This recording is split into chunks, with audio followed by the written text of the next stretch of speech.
Hello everybody, what's going on? It's Ryan here. It's time for another episode of Ryan on Gaming. Today's topic is cheat codes. What happened to them? Where are they? Did they go missing? Why are they gone? This topic was submitted by a number of people, so I can't really credit one person with this topic, but we're doing it. So, cheat codes, what's going on? I think this will be a pretty short topic because, you know, it's cheat codes. It's one of those things where you realize, like, oh yeah, they're kind of gone, aren't they? Or they're not really as relevant as they used to be. And I kind of had this epiphany, like mid seventh generation cycle, like around like mid PS3 life cycle. And that kind of makes sense because cheat codes are really, you know, huge back in like the PS2 days, Xbox, GameCube, and even before then. But like, that's where it was kind of the initial cutoff, was when you were transitioning into Wii 360 and PS3, and it got to a point where you just would realize, like, oh yeah, they're really not that much of a thing anymore. So why are they kind of gone? And I think there's a few reasons for it. One of the number one things that I kept coming back to, which makes a lot of sense to me at least, is games nowadays, if you haven't noticed, are really maturing.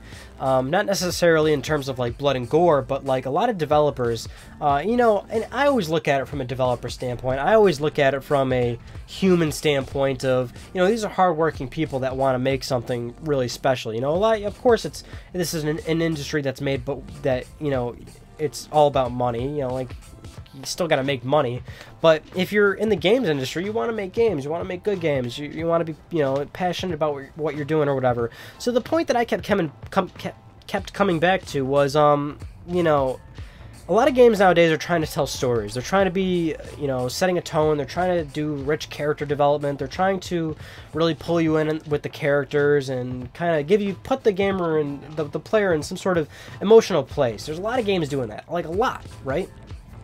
And I think a lot of developers have chosen to keep cheat codes out, because it kind of devalues the experience that the developer is trying to set for people. Whereas, you know, there was a lot of games, you know, back, you know, before PS3 and 360 and everything, that were trying to tell stories and do all those things. But I don't know, like there was still like a sort of it's hard to explain, you know, just kind of a, I don't want to say fun factor, because games are still fun nowadays, at least to me. I know some people are really pessimistic about that, but I don't know. It's kind of like when Naughty Dog said, when Naughty Dog transitioned from PS2 to PS3, they said they wanted to leave the cartoony aspect because they had stronger hardware. They wanted to, oh, my PS4's asleep again. They wanted to create something much more detailed, much more rich, and they wanted to tell a story. So that's why they finally transitioned to Uncharted with like real humans and characters and everything. That's why they left the cartoony looks of Crash Bandicoot and Jak and Daxter. So I think that is the best example I can kind of get at you guys, where a lot of developers wanted to create something a lot more mature, and cheat codes kind of devalues that. It kind of, you know, ruins the mood or whatever. And a lot of developers would still give post-game options, like New Game Plus, or like Naughty Dog, like I just mentioned. They had a lot of options in the Uncharted games where after you completed the game or whatever, you could spend a bunch of in-game points to make Drake fat, or use like a bobblehead glitch or something, or what have you, and that's post-game. They wanted you to experience their game first before you could have sort of like, you know, make it all silly and weird looking. They didn't want you to be able to do that right off the bat, and I think I speak for a lot of developers when I say they don't want you to just jump right into their game that's trying to tell you you know, a story or whatever, and you're just like turning on all sorts of crazy shit that really kind of turns the mood off. So that was like the one topic I really kept coming back to. I'm like, that really makes a lot of sense, because PS3, 360, and even Wii, like there was a lot of games that like right off the bat were really mature, dark, had a, you know, deeper, like a different tone than previous generation games. So like I said, the Naughty Dog example I think really sets the mood there. Another thing I was looking at is, you know, Microsoft started mandating achievements for all their games, so they were requiring it. So if a developer wanted to make an Xbox 360 game, they had to have achievements. And you can't ruin the achievement system by letting people use cheat codes. And, you know, you could let achievements be in the game, and you could let cheat codes be in the game, but make it so like, oh, well, when you turn on a cheat code, achievements get disabled. And some games did that. Like, it's not like I'm saying, you know, PS3 360 Wii games didn't have cheat codes. There were still a good amount of games that did have cheat codes. They just weren't as relevant as they used to be. But point being, I think a lot of developers just opted to do away with them because it was like kind of meaningless, at least for them, and they would have to work around the achievement thing, like I just said. Some developers probably just thought it wasn't even worth it to put in all this goofy stuff and then have to make it so that when you enter in a cheat code, you have to turn off the achievements or what have you. Maybe a lot of developers really wanted to embrace the achievement system and say, okay, no cheats whatsoever. Let's have people really try and hunt for some of our stuff that we put in the game, because a lot of developers really did like the achievement system. And then Sony followed shortly after with trophies in 2008, or was it 2009?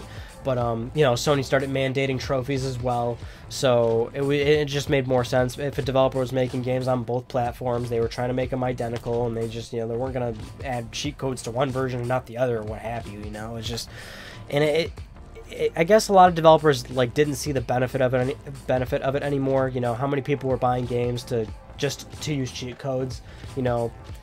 Probably not many. I don't remember any time in my life where I was talking to a friend and he said, yeah, you should really buy this game, but use the cheat codes. That's what's, use the cheat codes. I don't know, maybe you guys probably have tons of examples like that, but I would have to imagine you're in the minority there. But man, GTA games were really fun with the cheat codes. And even the new GTAs still have cheat codes. They weren't as fun, but it just, to me, it makes a lot of sense why they're kind of disappearing. And those were kind of the reasons I was looking at it. But this was actually a pretty interesting topic for me because I honestly can't even think of any other reasons.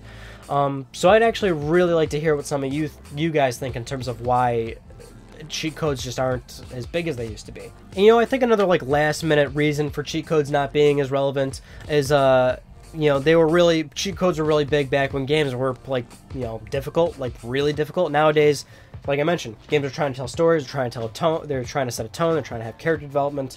A lot of games are pretty easy right off the bat because they want you to get through their story and they want you to experience the whole campaign or what have you. Whereas back then, games could be notoriously difficult. A game could be maybe 2 or 3 hours long, which was short, but you'd have to keep replaying it so many times or restarting a checkpoint or whatever or what have you because it was so damn difficult. And cheat codes would be another way for people to be like, okay, well, I can just get through the game and I can enjoy it and I can actually enjoy my purchase and I can see the ending of the game or what have you. But I think all the reasons in total kind of add up to why they're not as big as they used to be. That's how I see it. Again, I would really like to hear what some of you guys think, because they're kind of gone, and I honestly don't miss them. I honestly don't, because you guys know I love single player stuff. I like playing stories and being emotionally involved in games and all that cliche shit. I like it, so I don't really miss them all that much. But anyway, that concludes this topic of Ryan on Gaming. I hope you all enjoyed this one. Please, by all means, keep submitting topics and talk with me and everything. So I'll see you all in my next video, whether it's a Let's Play, it's Let's Talk PlayStation, or maybe it's a review video, or maybe it's another episode of Ryan on Gaming. Who knows? But whatever that video might be, I will see you then. So you take it easy. Take it easy, man. Calm down. Calm down. Take it easy.